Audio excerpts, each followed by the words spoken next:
74 km 500 et l'échappée qui semble avoir accéléré au moment d'aborder cette difficulté classée en deuxième catégorie. 2 minutes et 27 secondes d'écart entre le peloton et l'échappée. Oui, ou l'équipier de Trek qui a levé le pied pour... parce qu'on est, si ça revient à 1 minute, ça peut donner des idées à des coureurs pour attaquer au sein du peloton. Surtout au pied d'une ascension aussi difficile. Et là, on va voir quel va être le comportement de cette équipe Idle-Trek dans cette ascension, si on va durcir ou pas pour éliminer certains sprinters. Alors, quel est l'intérêt d'avoir gardé à 1 minute 30 et de lever le pied maintenant?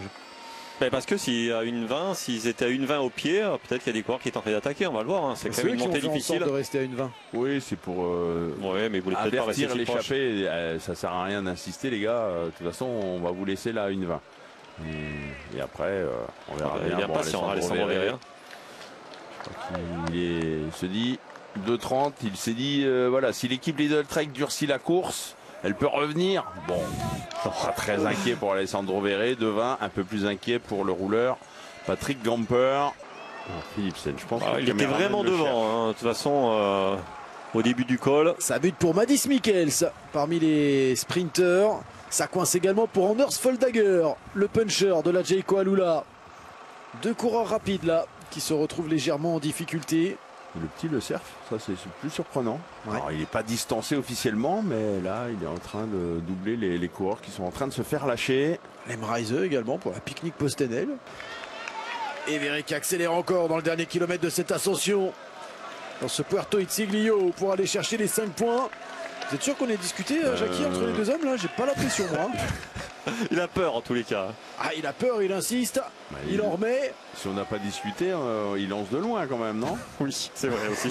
Parce que là, en lançant le sprint d'aussi loin, vous exposez un contre. Hein. Bon, je pense qu'on a dû discuter. Il n'y a pas de problème.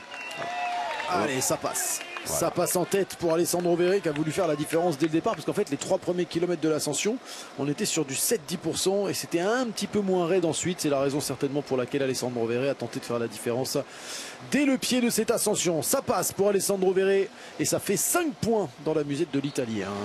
Grosse accélération, j'ai l'impression, de Lidl-Trek. Alors est-ce qu'on veut revenir vite sur les 2 coureurs intercalés histoire d'aller chercher des points, parce qu'on y arrive vite au sprint intermédiaire, quoi qu'il y a pas mal d'écart. Ah oui, on est dans 400 mètres. Soit ils savent qu'ils font mal à des coureurs à l'arrière et ils durcissent le rythme à l'avant du peloton. On y est dans 400 mètres, David, et il y a 30 secondes de retard pour le peloton sur les 2 hommes intercalés. Et une information, Philipsen n'est pas présent dans le peloton.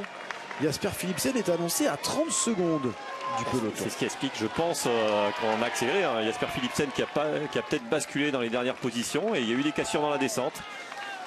Cournier, sprint intermédiaire, Sean Quinn qui passe devant Alessandro Vere. Il était annoncé un petit peu plus loin ce sprint, mais qu'importe. C'est Sean Quinn qui est passé en tête. Tac. Ils sont là, Luca Van Boven et Patrick Gamper. Est-ce que les Lidl-Trek vont revenir au sommet de ce faux plat montant à temps ou non? C'est la question. Regardez, on a lancé. C'est pas Ciccone, c'est Mads Pedersen qui va aller chercher des points. On sera revenu avant. Donc, regardez, pas mal de petits points. réagit quand même du côté de... C'est qui? C'est Jonas Vingegaard en personne qui va aller chercher des bonifs. Oui, mais il va pas aller en chercher vu que il a peut-être mal compté. Ah ouais. Parce qu'il y avait Ciccone dans la roue de Mads Pedersen. C'est Mads Pedersen qui vient chercher la 3e place sur ce sprint intermédiaire. 2 secondes pour Mads Pedersen, mais surtout des points. Je suis un peu surpris, David. Non, mais en fait, ils se sont dit on est peut-être revenu sur l'échappée, donc il y a peut-être 6, 4 et 2 à prendre. Enfin... Qu'est-ce qui se passe? Vere s'est relevé. Oui, est distancé. Sean Quinn va faire durer le plaisir. Parce qu'on lui a pas dit de se relever. Vous avez vu qu'il y avait la voiture Arkea BNB Hotel qui est venue à sa hauteur juste avant que le réalisateur ne change d'image. Mais il y avait l'équipe Arkea BNB Hotel avec la voiture qui était à la hauteur de l'Italien. Attention, on nous annonce une chute. Ouais. Avec un coureur de la formation IF et un coureur de la formation XDS Astana, la personne d'Harold Martin Lopez, favori de Théodore Bedukil hier. Harold Martin Lopez, son 11e quand même. Ouais, quand même. Donc il a quand même fait une belle montée. C'était Sean Quinn qui était là? J'ai eu un doute, j'ai pas vu les liserés, pardon. J'ai pas. Non, Jardy Van der Lee. Jardy Van der Lee. Sean Quinn. Terminé. terminé pour Sean Quinn, mais quelle étape réalisée par l'ancien champion des États-Unis de la formation IF Education Easy Post. Il plaisante avec Matteo Jorgensen, son compatriote évidemment. Je t'ai fait mal? Je t'ai fait mal, hein? Je t'ai fait mal. Non, mais on a senti qu'il s'est fait plaisir, hein. C'est vrai, vous rappeliez le fait qu'il n'a pas couru. Et il le savait très bien à 50 km, 60 km de l'arrivée qu'il n'allait pas jouer la gagne.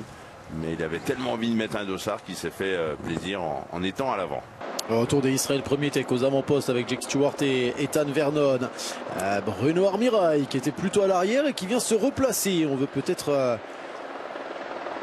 mettre Jordan Labrosse sur orbite aujourd'hui, protéger aussi les intérêts de Félix Gall qui s'est montré à son avantage hier dans le final et que l'on veut garder à l'abri de toute chute et d'éventuelles cassures dans le final. Et puis bien sûr la Lidl Trek toujours là. Autour de Mats Pedersen, la Visma Leaseback du maillot rouge, Jonas Vingegaard. On ne s'est pas compris là du côté des équipiers du Danois. Là aussi. Hein. Bon, ça y est, hein, on est dans le money time. La nervosité est palpable. On retrouve ici les premiers de la classe. La formation Lotto, effectivement, bien articulée autour de Livins. Attention, ça doit se rétrécir un petit peu là. Oh, la moto avancée. Ouais, la moto qui avance avec ce rond-point pris à droite. 10 km 400 encore à parcourir. On va entrer véritablement dans le final de cette troisième étape. Jasper Philipsen avait remporté la première. Jonas Vingegaard, la deuxième, qui remportera la troisième. Mats Pedersen est le grand favori. Va-t-il être en mesure de concrétiser? Pour la grosse accélération de Victor Kampenaerts. Ah bah là, on est sur du 3%, mais ça monte à 50 à l'heure. Ah oui, sur Richard Andersen, il a explosé suite au relais de Victor Kampenaerts.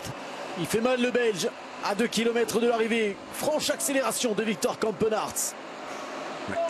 Jorgensen qui est prêt aussi à prendre le relais quand le Belge va s'écarter. Mais là c'est énorme, hein, le rythme imposé, regardez, hein, ça commence à coincer un peu. On a vu l'Angelotti, hein, bouche ouverte. C'est irrespirable, c'est étouffant. Le rythme imposé par Victor Kampenaerts. Terminé pour Kampenaerts. Il s'écarte, Victor Kampenaerts. Matteo Jorgensen aux commandes maintenant, le vainqueur de Paris-Nice. Qui n'hésite pas à prendre du vent. Ouais, et derrière ce sont les Lidl Trek, hein. Jonas Vingegaard qui est obligé de faire l'effort pour revenir au contact avec Ben Tullet dans sa roue. Et pendant ce temps-là, il se fait déborder sur la droite avec la prise de commande d'Andrea Baggioli, l'Italien. Mats Pedersen déjà dans sa roue, nous sommes à la flamme rouge. Et l'effort des Ineos Grenadiers pour remonter. Regardez Filippo Ganna. Pas si mal. Il est là finalement, Filippo Ganna en deuxième position. Lui qu'on voyait traîner et même distancer tout à l'heure dans l'ascension de deuxième catégorie. Dans la roue de Turner. Oui, donc ça veut dire qu'il a des idées, hein. On a dit c'est quand même un final pour un finisseur. Et David Gaudu toujours là, hein, en 5e, 6e position. Bon, il a quand même du mal à garder la route de Ben Turner. Hein. Il recule, il a reculé la Filippo Ganna. Allez, premier essai qui va étirer ce peloton. Ouais, des cassures, il risque d'avoir peut-être plus de cassures qu'hier. Ah oui, et peut-être des écarts pour certains aujourd'hui. Là ce sont les coureurs distancés. Allez, un deuxième lacet à 500 mètres de la ligne, c'est un sprint. C'est Tullet qui va lancer. Vingegaard, il va faire l'étape hein, également. J'ai l'impression qu'il va y aller, hein, Jonas Vingegaard. Oh là, attention le virage, attention le virage, c'est une épingle. Hein. Épingle à gauche. Ciccone avec Mats Pedersen dans la roue. Le Solar qui est là. Et Giulio Ciccone il se retourne pour voir où est Jonas Vingegaard et il va insister, il va accélérer avec Mats Pedersen dans sa roue. Nous sommes dans le dernier kilomètre. Les Lidl Trek ont travaillé toute la journée, sont aux commandes de ce final avec Giulio Ciccone, le deuxième du général qui est en train de se sacrifier pour Mats Pedersen. Le maillot rouge, Jonas Vingegaard en 3e position, le champion du Venezuela, et David Gaudu en 5e position. Buitrago qui fait son retour également. Allez, le sprint avant le dernier virage, Mats Pedersen qui le prend en tête. Ouais, il est parti Mats Pedersen. Ciccone a laissé passer le Danois. Le voici, ce dernier virage à droite, avantage toujours Mats Pedersen. Allez Gaudu, avec David Gaudu qui s'est levé. David Gaudu pour aller chercher la victoire peut-être. David Gaudu qui s'offre Mats Pedersen dans ce final pour puncher incroyable. La victoire de David Gaudu aujourd'hui sur la 3e étape de la Vuelta. Et on l'a vu faire la corde hein, sur le dernier virage, jouer un peu des épaules avec notamment Vingegaard, le maillot rouge. Je me souviens que Gaudu s'était offert dans le même genre d'arrivée un Wout van Aert sur les routes du Dauphiné ou de Paris-Nice. Et ben là, il s'offre quand même le grand favori du jour. Surprise de le voir 3e hier. Et là, bah, chapeau.